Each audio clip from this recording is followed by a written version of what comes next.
Radio Fe Latina presenta A la Luz de la Palabra, un encuentro con el Evangelio del domingo. Miguel Carreras reflexiona y Fabián Gómez pregunta. Y juntos nos preparamos para la fiesta litúrgica.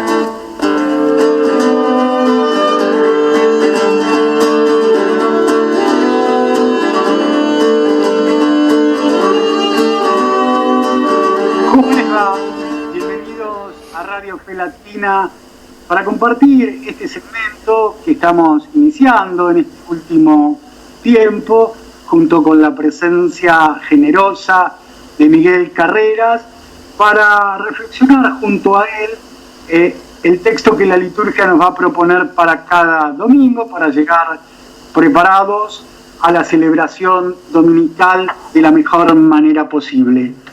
Vamos a compartir en esta ocasión el texto que la liturgia nos va a proponer para este 29º domingo durante el año, domingo 18 de octubre del 2020, que pertenece al Evangelio según San Mateo, capítulo 22, versículos 15 al 21.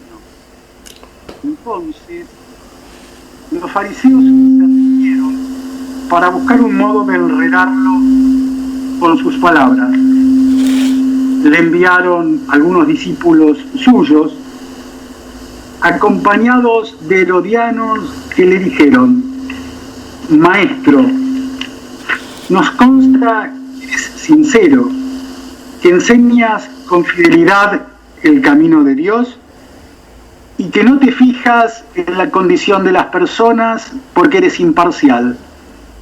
Dinos tu opinión. ¿Es lícito pagar tributo al César o no? Jesús, adivinando su mala intención, les dijo: ¿Por qué me tientan, hipócritas? Muéstrenme la moneda del tributo. Y le presentaron un denario. Y él les dijo: ¿De quién es esta imagen y esta inscripción? Respondieron: del César. Entonces les dijo: den pues al César lo que es del César y a Dios lo que es de Dios. Al oírlo se sorprendieron, lo dejaron y se fueron. Esto que acabamos de compartir, esto es palabra de Dios, pertenece al Evangelio según San Mateo, capítulo 22, versículos 15 al 22. Es el texto que la liturgia nos va a proponer para este 29º domingo durante el año, domingo 18 de octubre de este complejo 2020. Sobre este texto va a ser un comentario en este nuestro encuentro a la luz de la palabra, Miguel Carreras. Bienvenido, Miguel, te escuchamos. Gracias, Fabián. Hermoso texto y muy contundente, como de costumbre, la respuesta por parte de nuestro Señor Jesucristo. Contundente y docente, porque nos está enseñando mucho el Señor, como de costumbre. No son discursos largos, no son propios de aquel que quiere lucirse a partir de una conferencia. El Señor va al punto. Le han preguntado algo desde una intención tramposa, porque lo que buscaban tanto los fariseos que se habían acercado, como los escribas mismos que solían acompañar a los fariseos, entendemos por escribas aquellos doctos en la ley, maestros de la ley, que solían, enseñar el sentido que tenía cada uno de los mandatos del decálogo. Y algunos herodianos, se nos dice aquí también. Herodes, que cuando se le hizo el juicio, si se le puede llamar así al Señor, ese juicio que terminó con su crucifixión y muerte, lo que quería ver de Jesús era simplemente señales. Quería ver, milagros, portentos, como si estuviera frente a un mago, más o menos. Jesús guardó silencio. Los silencios de Jesús siempre son respuestas elocuentes. Hay más elocuencia en callar con oportunidad que al hablar muchas palabras. Bueno, y en este caso el Señor tiene una respuesta, una respuesta real, directa, inmediata. Cuando los tramposos fariseos se le acercan, previa elucubración que habían hecho entre ellos, cómo sorprender a Jesús en una pregunta donde no hubiese una respuesta de acuerdo a la opinión general o aquello que convenía a los intereses de la mayoría, y entonces poder, por supuesto, denunciarlo. La denuncia era permanente por parte de religiosos, fariseos y todos aquellos funcionarios que tenían mayor importancia, particularmente en el lugar donde estaba precisamente el centro del poder religioso en Israel, que era en Jerusalén. Denunciarlo a Jesús. Dinos, maestro. Y acá viene una serie de elogios que no sentían, por supuesto, pero eran ciertos. Maestro, el único maestro, nuestro Señor Jesucristo. ¿Es lícito pagarle al César el tributo, el impuesto? Jesús se daba cuenta de la hipocresía de ellos, se daba cuenta de la intención torcida que tenían. Entonces les preguntan, lo primero que les dije Jesús a ellos es una definición también muy real a propósito de lo que eran verdaderamente. ¿Por qué me tentáis, hipócritas? Hipócritas. Esto eran los fariseos. No digamos, como tantas veces hemos comentado, que todos los fariseos eran hipócritas. Estos eran verdaderamente hipócritas. Se ponían la máscara, se querían transformar en personajes doctos, en personajes religiosos y piadosos. Ponían cara de piadosos inclusive. Era todo un disfraz, ¿no es cierto? Y detrás del disfraz, lo que acontece es una mascarada. Entonces tiene que fingir algo. Y aquí estaban fingiendo delante de Jesús una sinceridad, un deseo, un elogio que le formulaban, cosa que no sentían para nada, que Jesús captaba, veía, porque veía mucho más allá que ellos. ¿Por qué me tientan, hipócritas? A ver, denme la moneda de la capitación del impuesto. ¿De quién es la imagen y la inscripción que están en ella? ¿Qué le contestaron? Y del César. ¿Es del César? Bueno, la respuesta de Jesús. Bueno, paguen de vuelta entonces a César lo que es del César, pero paguen de vuelta a Dios lo que es de Dios. Bueno, había que pagar el impuesto.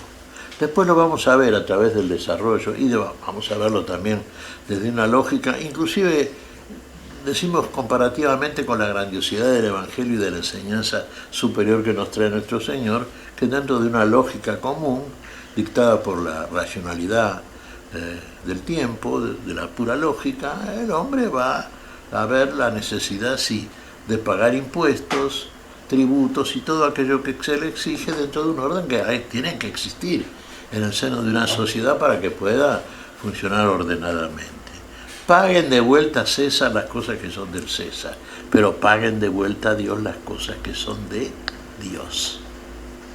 Bueno, respuesta que los deja a ellos sin preguntas. Claro, podrían haber preguntado, entonces hay que pagar el impuesto, maestro, el tributo, sí, todo eso. ¿Y a Dios qué hay que pagarle? ¿Con qué moneda le pagamos a Dios? Y esa es una pregunta que nos formulamos ahora y siempre todo aquel que realmente ha escuchado la enseñanza del único maestro, al cual los fariseos, desde un modo hipócrita, lo llaman maestro, casi con una definición burlona de parte de ellos desde el punto de vista de lo que interiormente sentían. ¿Qué nos enseñó nuestro maestro? Nuestro maestro, que es la sabiduría misma, eterna desde el principio como Dios de Dios, y que es hombre, hijo del hombre como cualquiera de nosotros, por su venida a nuestro tiempo. Bajó de la condición superior a la más baja, que es la nuestra. para quitarnos de esta condición de postración y muerte y conducirnos a la verdadera condición que tenemos desde el principio por aquel que nos hizo, desde ese mismo principio, imagen y semejanza plenísima de una vida que viene justamente este Maestro único, este Jesús que está ahora como Hijo del Hombre, a enseñarnos y a recuperar para nosotros. ¿Pagamos de vuelta a Dios las cosas que son de Dios? ¿Qué quiere Dios de nosotros? ¿Cuál es la moneda, la unidad monetaria con la cual hay que pagar a Dios las cosas que le pertenecen? Podríamos hacer un largo discurso, Fabián, entonces. Todo le pertenece, ¿no es cierto? Y hay capital para pagar todo eso. Pero vayamos puntualmente a lo que nos aplica a nosotros de modo inmediato. ¿Con qué le pagamos la vida al Señor? La vida plena, definitiva, la vida en el amor. ¿Con qué se la pagamos? Y vos fíjate que pide poco, da todo y pide poco, y en realidad no pide nada, porque todo lo que pide es lo que Él nos da, y lo que Él nos da es precisamente el capital para hacer el negocio de la vida. Habíamos dicho, me parece el domingo anterior, Fabián, habíamos comentado, que el mejor socio que podemos tener para la vida es Dios, en todo, para la vida y todo lo que tiene que ver con la vida y los contenidos de la vida. Fíjate que es un socio que generoso que es, pone todo el capital, hace todo el trabajo, y cuando llega el momento de compartir la ganancia, nos da todo a nosotros. Pone el capital, pone la vida, pone el trabajo para la vida en nosotros. Y el resultado pleno y ganancioso es la vida y vida plena. Y la deposita plenamente también en nosotros. Una vida en el amor, una vida que se instala en un corazón que Él mismo limpia y cambia, abre las puertas de un corazón de piedra cerrado y en nosotros deposita algo que lo único que nos pide en definitiva es que lo ejercitamos, que lo ejercitemos. A amar a Dios por sobre todas las cosas con el amor que recibimos de Él, pero amar al prójimo. Ahí está la prueba indubitable de parte de nosotros de que hemos recibido y apreciado y bien usamos el capital divino.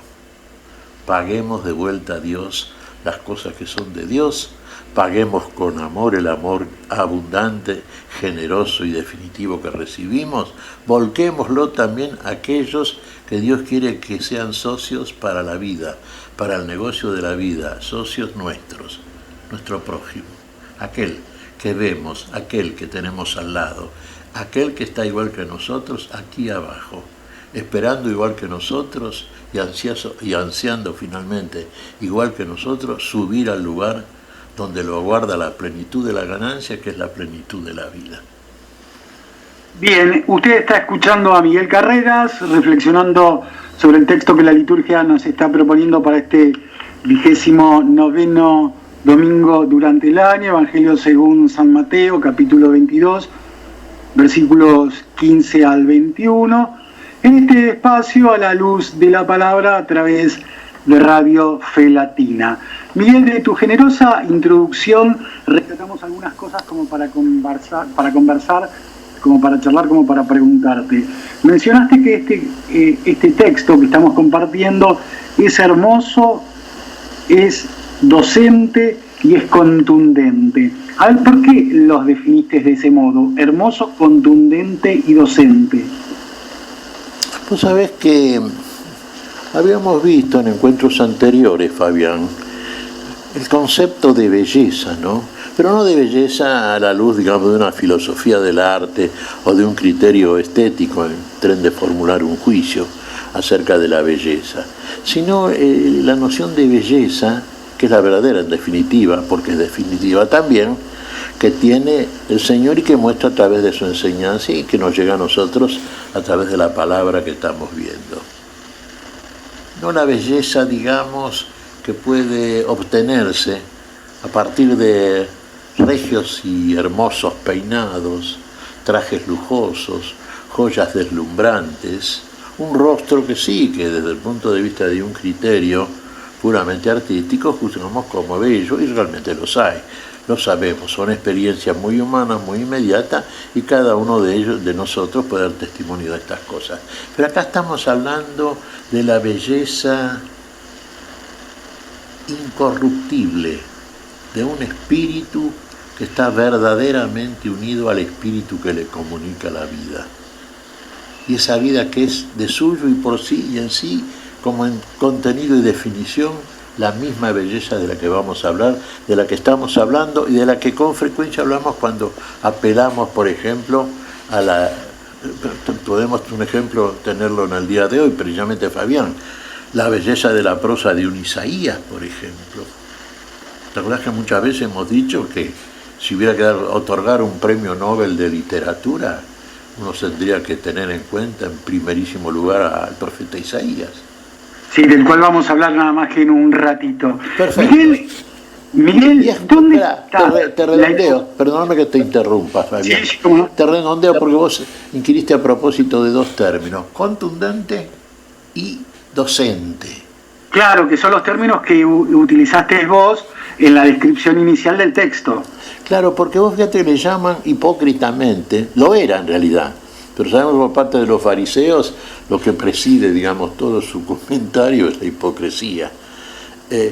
Maestro le dicen, y es maestro.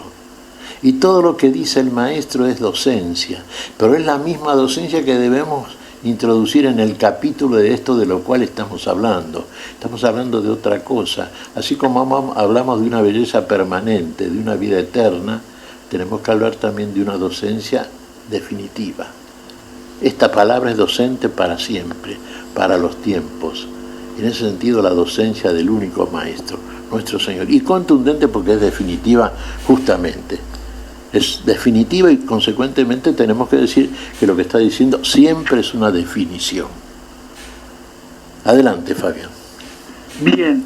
No, después me llamó la atención cuando utilizaste el término que se utiliza en este texto de parte de Jesús, hipócritas, ¿sí? ¿Dónde podemos ver que está la hipocresía? A ver, pensada de esta manera, en las conductas de los fariseos y los herodianos, en los elogios a Jesús, sabemos que eres justo, imparcial, no haces acepción de personas, elogios que podríamos decir que eran mentirosos porque tal vez no lo sintieran, o en el tipo de preguntas que le formulaban. Miguel, ¿dónde está la hipocresía? O tal vez en esas tres cosas juntas, pero puntualmente, ¿dónde descubrir la hipocresía a la cual hacía mención Jesús? Y la hipocresía está en el mismo término que define la totalidad de esos tres conceptos que manejar vos. Mirá, está en la persona, en el fariseo, en el herodiano, está en todo, ojo, puede estar en nosotros también muchas veces, en algunos actos, no digo permanentemente, o con la permanencia que estaba en aquellos que eran, yo diría, la figura misma de la hipocresía. Está en querer aparentar algo que no son. Fíjate, decimos muchas veces qué es la hipocresía. Y transformarse de persona en personaje. Los fariseos conocían la ley, la letra de la ley. Por eso siempre decimos, Fabián, que leían, y según el estado en que estaban todavía presos, atrapados, enjaulados en la carne mortal. Y leían según la carne, no según el espíritu. Entonces se quedaban en la letra y no penetraban al espíritu que penetraba y le daba sentido a la letra. Por eso se puede decir que no la conocían. Conocían la cáscara, pero no la médula. Entonces la enseñanza no era propia de un maestro, que es precisamente nuestro Señor Jesucristo, que va al carozo del tema, ¿no es cierto? Bueno, va al espíritu de la cosa, que es de donde debe leerse espiritualmente aquello que se ha escrito espiritualmente y llevado por el Espíritu de Dios, palabra de Dios. Bien, el hipócrita es ese, se pone la máscara. Fíjate que el término es griego, hipocrasia, debajo de la máscara. Crasia es una cáscara, una máscara. Es como en carnaval nos disfrazamos. Entonces nos disfrazamos de un personaje que no somos. Esto querían ser, aparentaban los fariseos. Ser religiosos, ser piadosos, mostrarse, buscar gloria de los hombres, el aplauso, el elogio y buscar todos los privilegios que el ego reclama siempre de una personalidad que todavía no ha alcanzado su condición de tal como debería ser. Por ejemplo, como Dios la hace. Como, por ejemplo, lo mostraba Jesús como hijo del hombre. Hipócritas. Mentían. Todos ellos. Herodianos, fariseos. Ojo, dijimos que no todos los fariseos eran hipócritas. Yo diría que San Pablo, que había sido fariseo, cuando era incrédulo y perseguía a la iglesia de Jesús, no era un hipócrita, era un hombre llevado por un celo religioso, bueno, un celo religioso que estaba presidido lamentablemente, yo diría, parece mentira, por la ignorancia y la incredulidad, por el velo que le cubría el entendimiento a San Pablo que el Señor después quitó desde la gloria y lo convirtió en el mayor apóstol. Pero de todas maneras, estos tenían esa condición, y eso es lo que veía Jesús. Y ojo, tomamos la lección siempre en función de lo que tenemos que aprender nosotros del Maestro. También es lo que ve en nosotros el Señor.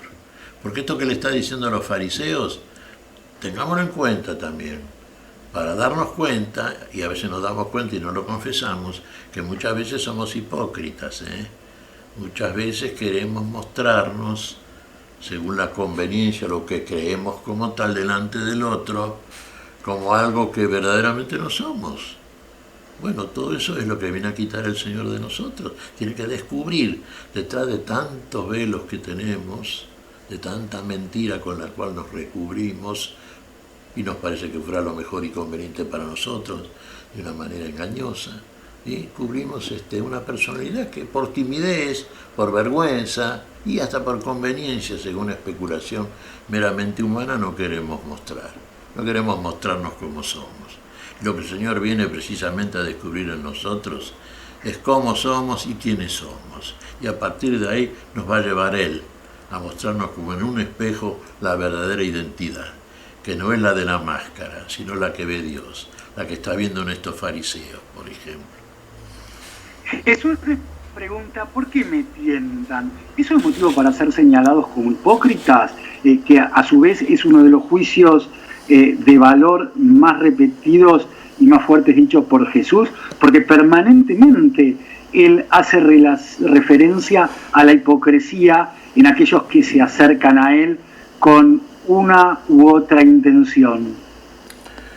Sí, en realidad, ¿por qué me tientan? Y vos fíjate que fariseos, herodianos, saduceos también, lo hemos visto en otras oportunidades durante la lectura del Evangelio, y todos ellos, los religiosos en general, sacerdotes, sumos sacerdotes, ancianos del consejo, todos los, digamos, capitostes, personalidades fuertes, funcionarios de Jerusalén, tenían una envidia enferma ya. Toda envidia es enfermedad, pero en este caso ya llegaba casi al colmo, ¿no es cierto? Clamaba al cielo y hubo respuesta, después sabemos. Pero fíjate vos, había hipocresía.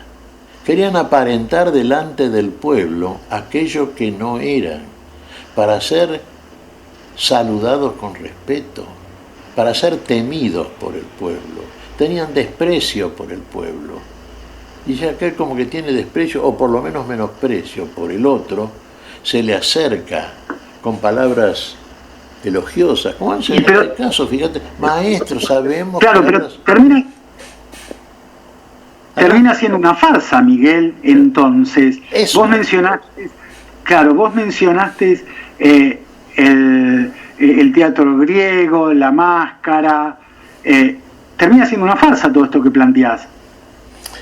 Sí, termina siendo una farsa, como fue una farsa el juicio que le hicieron a Jesús. Fue una mentira. Y probablemente vos fijate, la verdad, la única, uno diría la mayor verdad, es la única verdad, es la que Dios nos revela en Cristo Jesús. A eso viene, para liberarnos. Conoceréis la verdad y la verdad os hará libres. Bueno, y acá estamos frente a la mayor mentira. La mayor mentira es la de aquellos que persiguen a Jesús con todos los argumentos que podemos leer, consultar en la lectura de los evangelios, y esa farsa la consumaron y termina con algo que para ellos es la mayor sanción en definitiva. ¿Sabes por qué? Porque es un suicidio. es digamos, la sentencia de muerte que no fue contra Jesús. Jesús resucitó. Y la resurrección de Jesús fue la muerte de aquellos que lo condenaron y lo mataron. Porque mataron al autor de la vida, mataron la vida que venía para ellos también.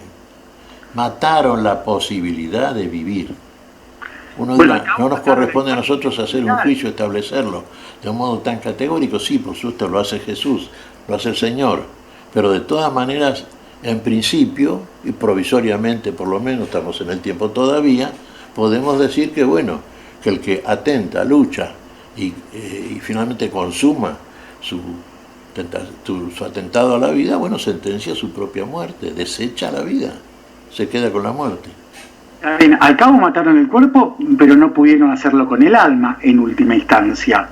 Sin duda, el Señor, la verdad, ha muerto en la carne, pero ha hecho vivo en el espíritu, y es lo que viene a hacer en nosotros. Pero fíjate vos que en el caso de aquellos que matan el cuerpo, en este caso también por la incredulidad, pero mantenida firmemente, ¿viste? Hasta negar la misma evidencia delante de sus ojos. También que mataron tanto el cuerpo como el alma. El alma, uno diría, ¿la mataron el alma? ¿Mataron el alma de Jesús? No. No tengan miedo de aquellos que pueden matar el cuerpo, mas no pueden matar el alma. Esta es una traducción muy rápida. El término alma, ¿no es cierto?, lo utilizaban y procede más bien de los griegos, ¿no es cierto? Pero bueno, significamos con ello pues la sustancia inmanente que le da vida al cuerpo, así como el espíritu le da vida al alma, ¿no es cierto? ¿Mataron el alma? No, por eso decimos, la primera de Pedro utiliza el apóstol la expresión, a la verdad muerto en la carne, sí, mas hecho vivo en el espíritu. No pueden matar la vida a la cual no arriban. En ellos sí, es una especie de suicidio espiritual, ¿viste? Porque al negar, como cualquiera que lo niega de esa manera, y perseverar o permanecer, quedarse con la muerte que ya nos habita, bueno, estamos firmando una sentencia de muerte y contra nosotros mismos.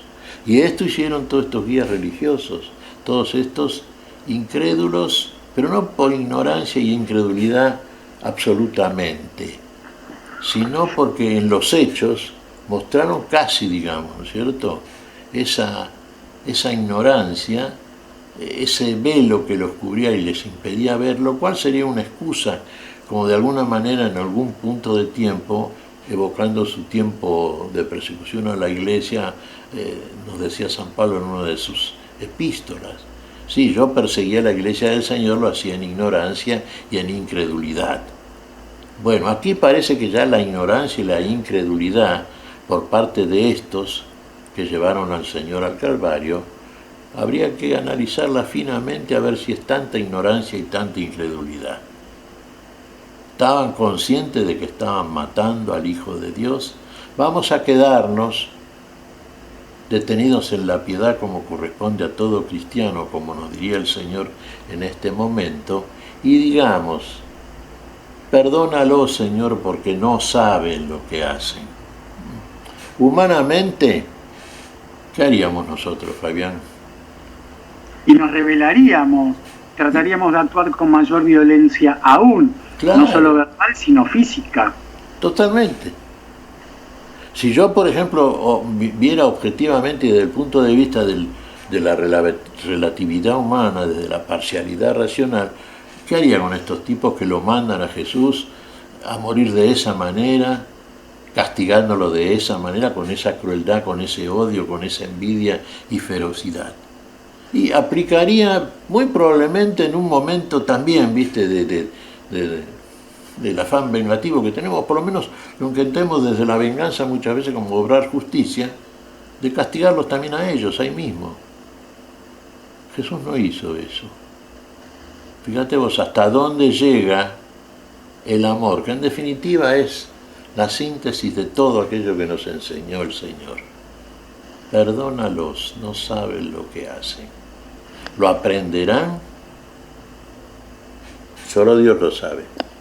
Bien, usted está escuchando a través de radiofelatina.net a Miguel Carreras en nuestro encuentro a la luz de la palabra, donde la generosa predisposición y presencia de Miguel nos ayuda a preparar el camino para la liturgia de este domingo 18 de octubre 2020, 29º domingo durante el año, donde estamos compartiendo el análisis del Evangelio según San Mateo, capítulo 22, versículos 15 al 21. Y hay una cosa, Miguel, que a nosotros no se nos escapó al comienzo de tu meditación, de tu reflexión, que nos parece relevante. Y nos parece relevante no solamente por el texto, sino que nos parece relevante por este tiempo presente tan complicado, de tanta muerte, de tanto temor como es el silencio de Dios. Vos mencionaste que, bueno, él había respondido con docencia, con contundencia, ¿sí? Que era una respuesta hermosa. Y también mencionaste el silencio de Dios. ¿Por qué Dios responde desde el silencio, Miguel? ¿O cuándo aparece el silencio de Dios como respuesta? Claro, habíamos comentado esto, mira, y una frase que sinceramente no recuerdo quién fue que la dijo. Probablemente la hayan dicho varios, ¿no? Hay más sabiduría en callar con oportunidad que en hablar con elocuencia. Hay momentos en que el silencio es la mejor respuesta, porque el silencio te deja librado a una especie de meditación muy oportuna, muy rápida, a propósito de una pregunta que podríamos formularlos frente a una respuesta que no recibimos de parte del otro. No habla pero me mira. ¿Qué me está diciendo? Y la respuesta puede estar en el seno de mí mismo. Está esperando eso. Como diciendo, ¿te das cuenta lo que preguntaste? ¿Te das cuenta dónde está la respuesta a lo que estás preguntando? Y en nosotros nos hace pensar eso. Nos debería hacer pensar. Claro, prescindiendo de toda mala, torcida intención, claro está. Pero si fuéramos inteligentes, yo a los fariseos, herodianos y a toda esa plaga que se le acercaba a Jesús, no creo que fueran, la gente que sabía leer y escribir, dentro de los pocos que sabían hacerlo en aquel tiempo y en aquellas comunidades, ¿no es cierto? Pero no, eran inteligentes, sí, se daban cuenta. Lo que pasa es que eran hipócritas. Había en ellos una maldad que presidía todo aquello, casi digamos como principio de su pensamiento. Cuando no se llega a la bondad, cuando no se aprecia verdaderamente lo bueno porque no se es bueno, entonces todo termina focalizándose desde un prisma que pone su centro, su eje en aquello que se opone a la bondad y a lo bueno. Por eso oponían tanto a Jesús. Pero que eran brutos, no, eran inteligentes, sí, podían darse cuenta, y bien que se daban cuenta. Porque muchas veces cuando de Jesús no obtenían la respuesta que querían encontrar, entonces no tenían cómo entramparlo o denunciarlo, después entre ellos más o menos se ponían a pensar a ver en qué lo podemos agarrar, qué le podemos preguntar. Y llegaban a preguntas muy sutiles, como en este caso. Fíjate que este hecho sucede habíamos visto en domingos anteriores, la parábola de los invitados al banquete celestial. Lo habíamos hecho, Fabián. Creo que fue el domingo pasado, ¿no es cierto? El domingo anterior, es verdad, sí. Y viste que estuvieron aquellos que no fueron invitados. Fueron invitados y no fueron. Desecharon porque prefirieron otras cosas. Acá Jesús invita a algo, lo cual desechan y prefieren otra cosa, sus propios negocios, aquellos que creen que les conviene. Entonces, ¿qué es la sanción del rey? Dejarlos de lado e invitar a otros. Esta es la parábola con la cual ilustra el Señor la convocatoria para los pueblos paganos o gentiles. Bueno, y acá estamos enfrentados a un hecho donde concretamente El pueblo de Dios, así lo entendían los judíos, los israelitas en general, tenía que pagarle impuesto a un emperador pagano, a César. Esto era una rebeldía de parte de los judíos, sí, por supuesto, estaban los celotes, los patriotas judíos, que luchaban para liberarse de Roma, pero era como pelear un enano contra un gigante, por supuesto, era mucho más poderosa militarmente Roma. Y acá, por ejemplo, lo que estamos viendo es como Jesús, fíjate vos el consejo, ¿no? Hay que pagar el impuesto al César, páguenle el impuesto, sí señor. A las cosas del César, las cosas que son del César. Mientras están en el mundo, cumplan los deberes. Es como actualmente y en todos lados. Fabián, dentro de uno que llamamos una democracia, que es un posible sistema de gobierno como tantos otros, bueno, las autoridades que gobiernan, ¿para qué reclaman el impuesto o el dinero de sus habitantes, de sus ciudadanos, los gobernantes? Y hay que construir escuelas, hay que atender a la salud, hay que asistir a la justicia, hay que hacer todas aquellas cosas que son necesarias para vivir en un orden temporal, que es el que estamos, que no es opuesto al gobierno de Dios. Pero mientras estamos en el mundo, en el cuerpo, y en este tiempo, hagamos ordenadamente las cosas como Dios las quiere. Nos va a llevar a un fin superior, por supuesto, pero este tramo que tenemos que recorrer, este peregrinaje mientras estamos en el mundo, hagámoslo también ordenadamente, como el Señor quiere, y como el Señor quiere aprovechemos también dentro del mundo un orden necesario mínimamente, ¿no es cierto?, para una serenidad, una tranquilidad social. Eso ayuda. Es mejor estar habitando en un país donde hay un orden, donde hay lo mínimo, indispensable, que en un país donde está permanentemente en guerra, en conflictos, en contiendas internas muchas veces, ¿no es cierto? Lo hemos padecido acá en este país también nosotros, así que sabemos. Bien, ¿qué trascendencia adquiere, Miguel, a Dios lo que es de Dios? ¿Qué hay que darle a Dios lo que es de Él, Miguel? Y absoluta trascendencia. Es la trascendencia, Fabián. ¿Qué le pagamos de vuelta a Dios lo que es de Dios? Y aquello que Dios nos dio, el amor. El amor que Dios dispensa, con el cual Dios nos inunda a todos nosotros, por lo cual tenemos la vida que no teníamos. Tenemos que volcarlo porque lo hemos recibido. Y el núcleo mismo del amor, el carozo del amor, el perdón, hace que nos conduzcamos en el tiempo de acuerdo a la medida del amor recibido. ¿En quién lo volcamos? Y lo tenemos que volcar hacia aquellos que están en torno de nosotros.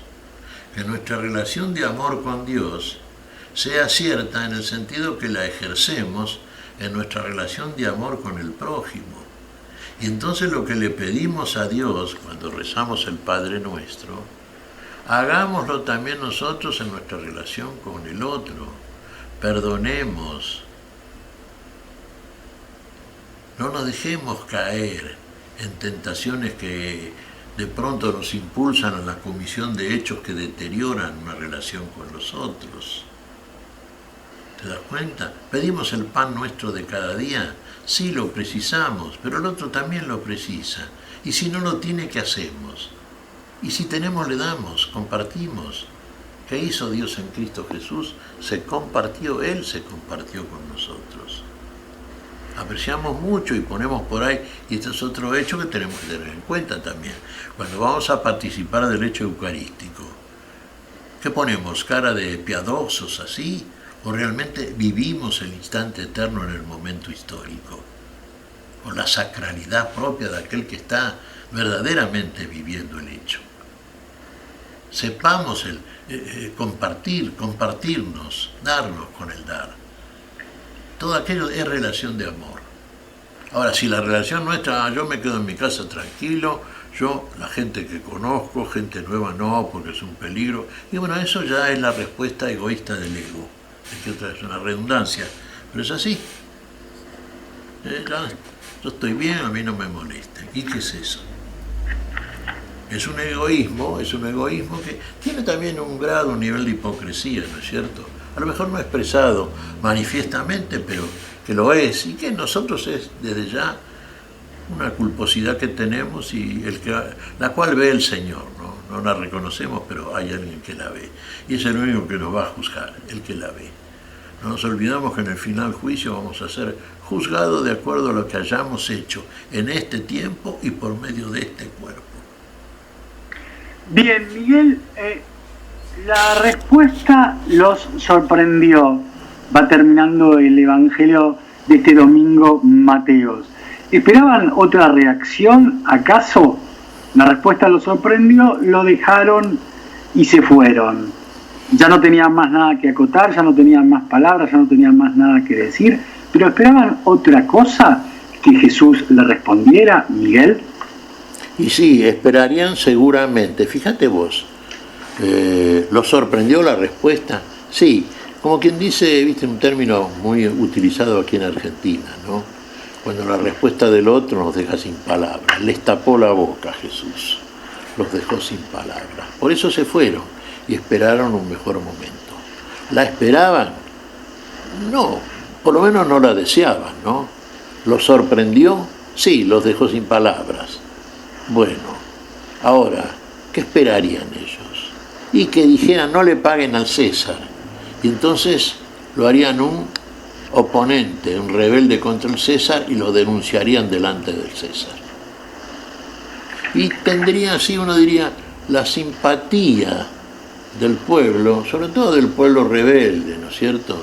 De aquello que se expresaba en la rebeldía o en la rebeldía armada como hacían muchos patriotas judíos. Ahora, si hubiera dicho, no le paguen, sí. Ahora, la otra respuesta, ¿eso hubiera sido como un hecho positivo en favor de Dios? Sí, porque el pueblo hubiera dicho, no, tenemos que obedecer al Señor solamente, no le paguemos al mundo lo que es del mundo. Pareciera ser que el pueblo estaría más de acuerdo, ¿no? Pero si hubiera dicho Jesús como lo dijo, pero agregó algo que los dejó sin palabras, pero paguen de vuelta a Dios las cosas que son de Dios. Y ahí está hasta el segmento que no esperaban, porque ni ellos mismos lo hacían, y fue intencionadamente que el Señor se los dijo. Ellos formulaban la pregunta y tenían la respuesta, y en la respuesta la crítica, la sanción del juicio del Señor, que está diciéndoles claramente, ¿por qué no pagan a Dios las cosas que son de Dios? Hipócritas. Entonces la pregunta que viene de un hipócrita está cargada, coloreada de una hipocresía que de suyo, a quien molesta por sobre todas las cosas, es aquel que demanda de nosotros precisamente desde la bondad y el amor la justicia que viene del derecho, que es el único que Dios pertenece. Miguel, ¿te parece, como para ir concluyendo, como para ir poniéndole en un ratito punto final a este encuentro de la palabra, la luz de la palabra de esta semana contigo, compartir el texto que la liturgia también nos va a proporcionar para este domingo en la primera lectura relacionado a Isaías en su capítulo 45, versículos 1 y 4 al 6? Así haces un comentario al respecto. Me parece bárbaro, Fabián. ¿Viste? Así vemos también la correspondencia interna, la concordancia que existe entre el Antiguo y el Nuevo Testamento. Además, yo diría, mira, son criterios muy personales, ¿no? Como profeta es en el Antiguo Testamento, Isaías, como en el Nuevo es Pablo, en orden a las epístolas con las cuales nos va educando. Así que adelante vos. Así dice el Señor a su ungido Ciro, a quien lleva de la mano: doblegaré ante él naciones, desarmaré a los reyes, abriré ante él las puertas, los batientes no se les cerrarán. Yo iré delante de ti, allanándote cerros, haré trizas las puertas de bronce arrancaré los cerrojos de hierro. Te daré tesoros ocultos, caudales escondidos. Así sabrás que yo soy el Señor, que te llamo por tu nombre, el Dios de Israel. Por mi siervo, Jacob, por Israel, mi elegido. Te llamé por tu nombre, te di un título, aunque no me conocías. Yo soy el Señor y no hay otro. Fuera de mí no hay Dios. Te pongo la insignia, aunque no me conoces, para que sepan de oriente a occidente que no hay otro fuera de mí. Yo soy el Señor y no hay otro. Palabra de Dios, Miguel. Te alabamos, Señor. Esto nos deja sin palabras también, ¿eh? Yo soy el Señor y no hay otro. Yo soy Dios.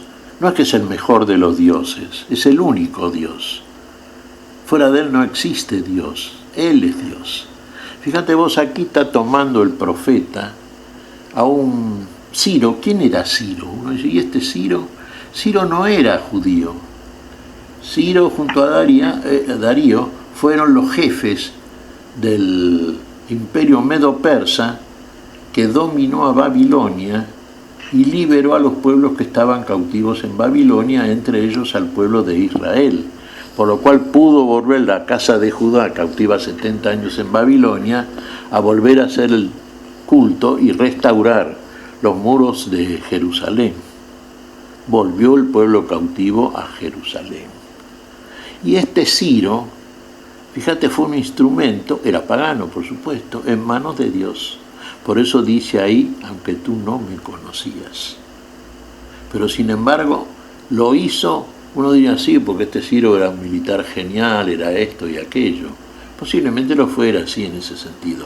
Pero el poder por el cual pudo dominar todas las naciones, al punto de que se abrieron las puertas, que ingresó en todos los lugares, en todas las fronteras, con todo el poder, y esto desde el punto de vista profético, desde el punto de vista ilustrativo, porque en su cumplimiento mayor, en su cumplimiento absoluto, este Ciro no deja de ser figura de algo, como todo en el Antiguo Testamento. ¿Y figura de quién es Ciro?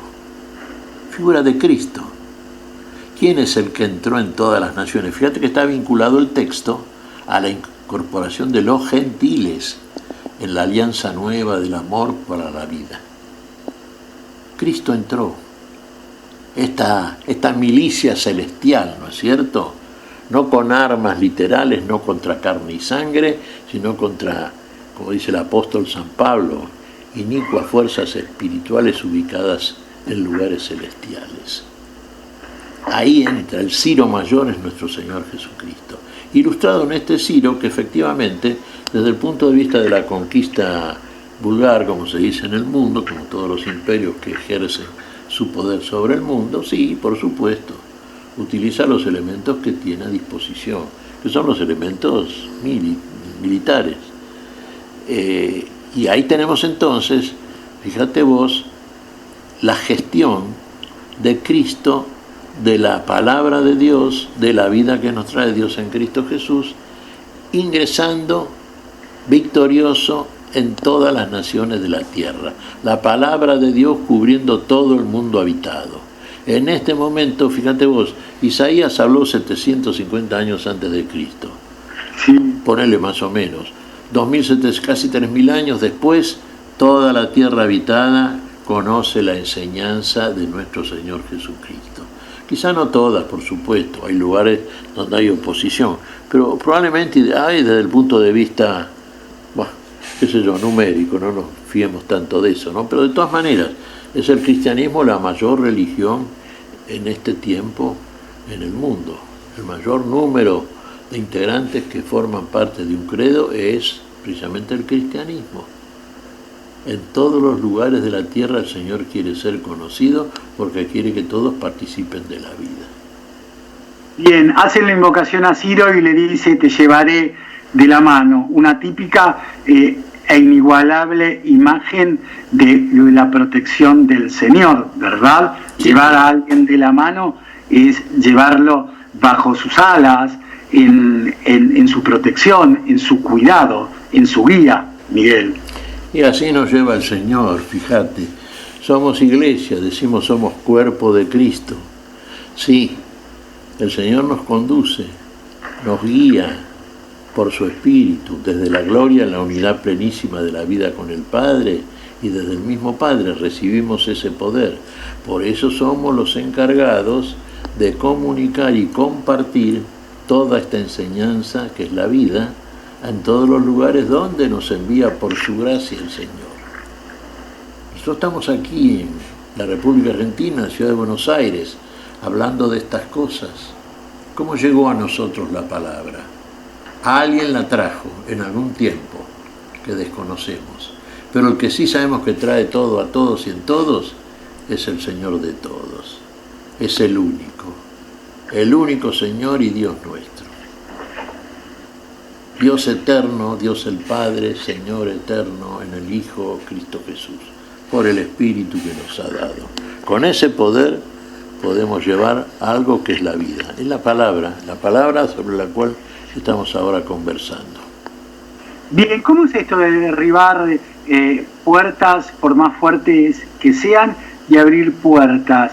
¿Cómo es que el Señor, llevándote de la mano, derriba las puertas y abre las puertas?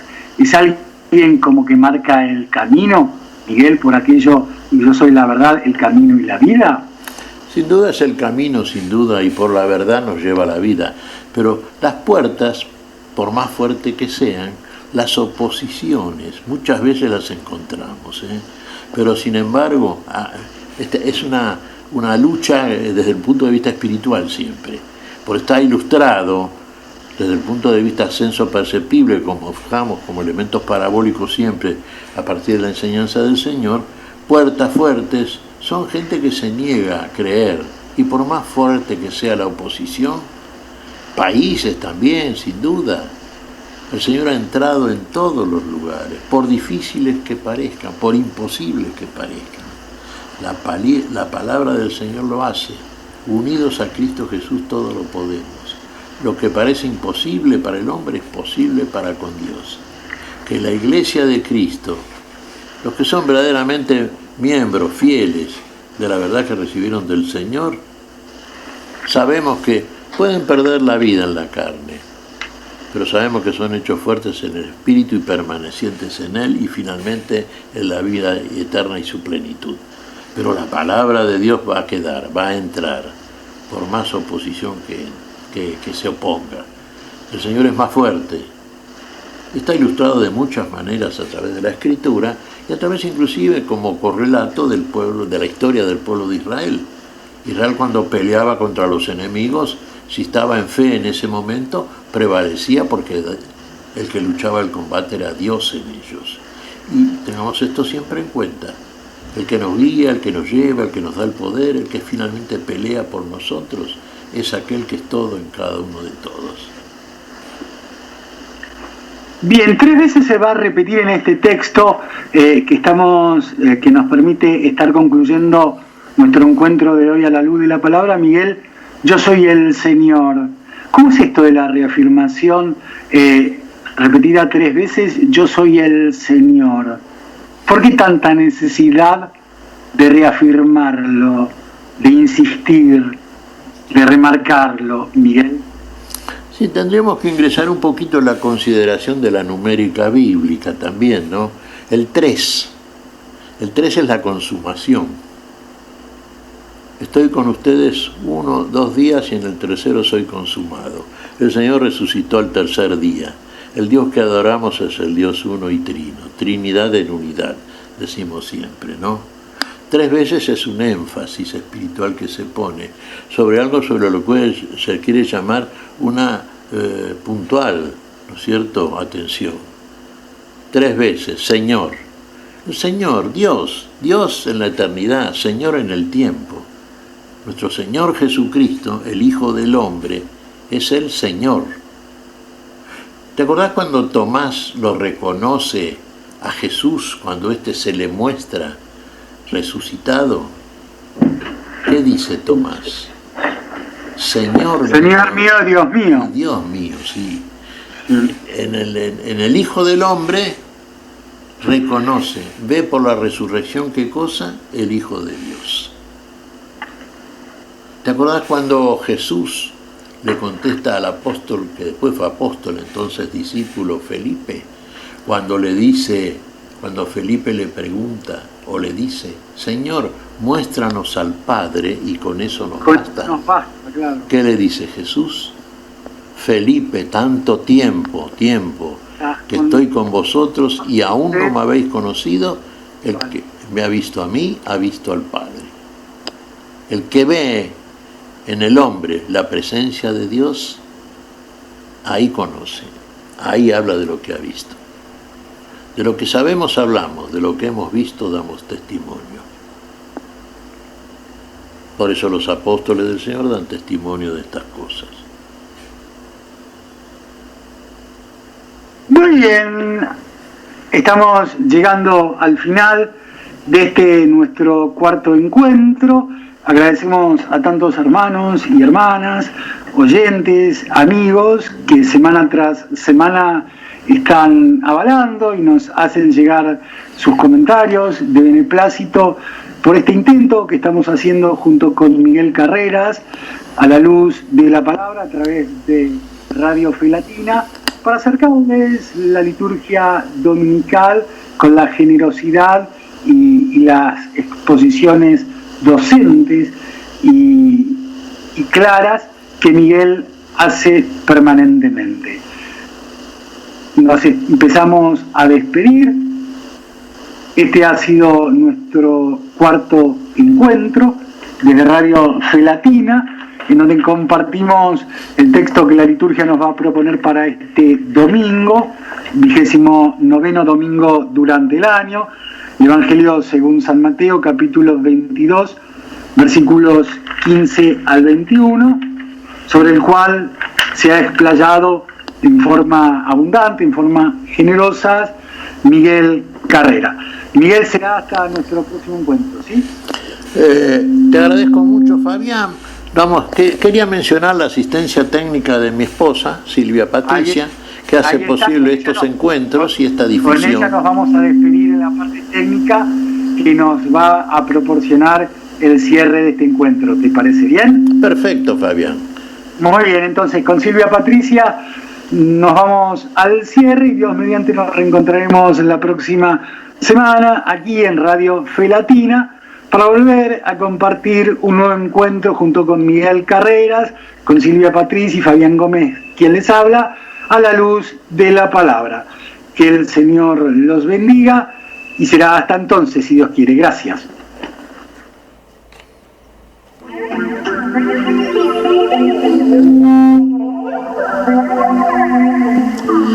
Hemos compartido hasta aquí a la luz de la palabra.